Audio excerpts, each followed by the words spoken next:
पहले मैं माँ बाप के साथ रहता था, अब माँ बाप मेरे साथ रहते हैं और इतनी जवान पीढ़ी बैठी है। शायद मंच से इससे बेहतर बात मैं नहीं कह पाऊं। अच्छा लगे तो इस युवा पीढ़ी की तालियां चाहूंगा। इस युवा पीढ़ी से कहना चाहता हूं कि पहले मैं माँ बाप के साथ रहता था, माँ बाप मेरे साथ रहते हैं। इस युवा पीढ़ी से कहना चाहता हूं, पता नहीं कितने वक्त की रोटियां काटकर माँ बाप ने तुम्हें इतना लायक बनाया है। जिंदगी में इतने लायक मत हो जाना कि माँ बाप को अपने लायक नहीं समझो। बहुत अच्छा जी, वाह वाह वाह, बहुत बढ़िया। पहले मैं माँ बाप के साथ रहता था, माँ बाप मेरे साथ रहते हैं। इस युवा पीढ़ी से कहना चाहता हूं, आप सबसे कहना चाहता हूं कि बाप बेटे के दो ही जगह हाथ मिलने चाहिए। एक तब जब बेटा छोटा हो, वो चल नहीं पाए, तो बाप उसका हाथ पकड़ करके ले जाए। बहुत अच्छे। और एक तब जब बाप बूढ़ा हो, वो चल नहीं पाए, तो बेटा उसका हाथ पकड़ कर कि पहले मैं माँ बाप के साथ रहता था, माँ बाप मेरे साथ रहते हैं। और आजकल तो हालात ये हैं कि हमारा पता तो एक रहता है, लेकिन हमें एक दूसरे का पता नहीं रहता। बहुत अच्छे, बहुत अच्छे। बुजुर्ग बैठे हुए हैं साहब, 25 साल की गिरावट बताना चाहता हूं। पहले कहीं बाहर जाना होता था तो बाप से पूछने की हिम्मत नहीं होती थी। माँ से कहता था, माँ मुझे बाहर जाना, पिताजी से परमिशन दिला दे। माँ परमिशन दिलाती थी तो मैं बाहर जा पाता था। फिर मैं बाप की आज्ञा से बाहर जाने लगा। फिर मैं बाप को बता करके बाहर जाने लगा। फिर मैं बाप को बिगर बताए बाहर जाने लगा। और आज बाप की हिम्मत नहीं जो मुझसे पूछ ले, बेटे तू कहाँ जा रहा है।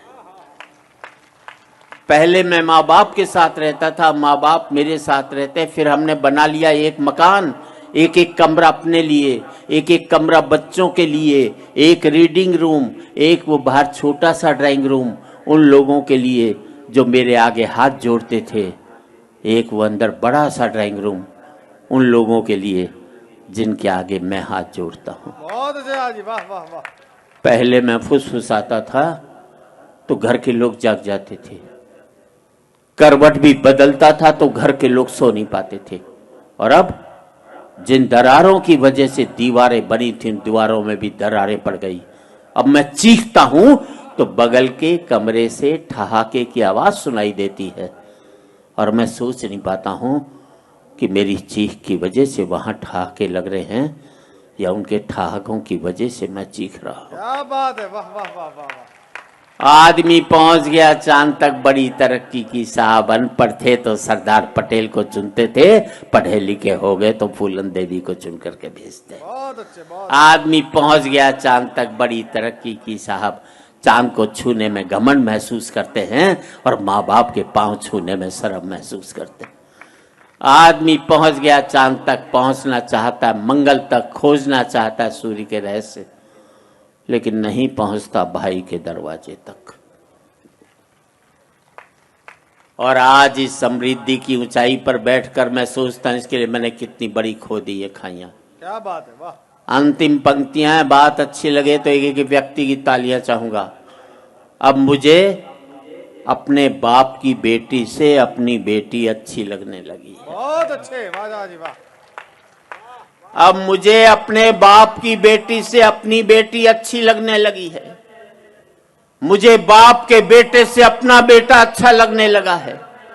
पहले मैं माँ बाप के साथ रहता था, अब माँ बाप मेरे साथ रहते हैं। अब मेरा बेटा भी कमा रहा है, कल को मुझे उसके साथ रहना पड़ेगा। और हकीकत यही है दोस्तों, तमाचा मैंने मारा है तो तमाचा मुझे खाना भी पड़ेगा। वाह वाह वाह वाह वाह वाह। आज इस पावन मंच से मैं इतना ही कहना चाहता हूँ युवा पीढ़ी से, जिंदगी भर माँ बाप के साथ रहना ताकि आपके बच्चे जिंदगी भर आपके साथ रह सकें। क्या बात है, क्या बात। हो सकता है नौकरी और व्यापार की वजह से आप शारीरिक रूप से साथ न रह पाए, पर जिंदगी भर मानसिक रूप से माँ बाप के साथ रहोगे तो आपके बच्चे भी जिंदगी भर आपके साथ रहेंगे।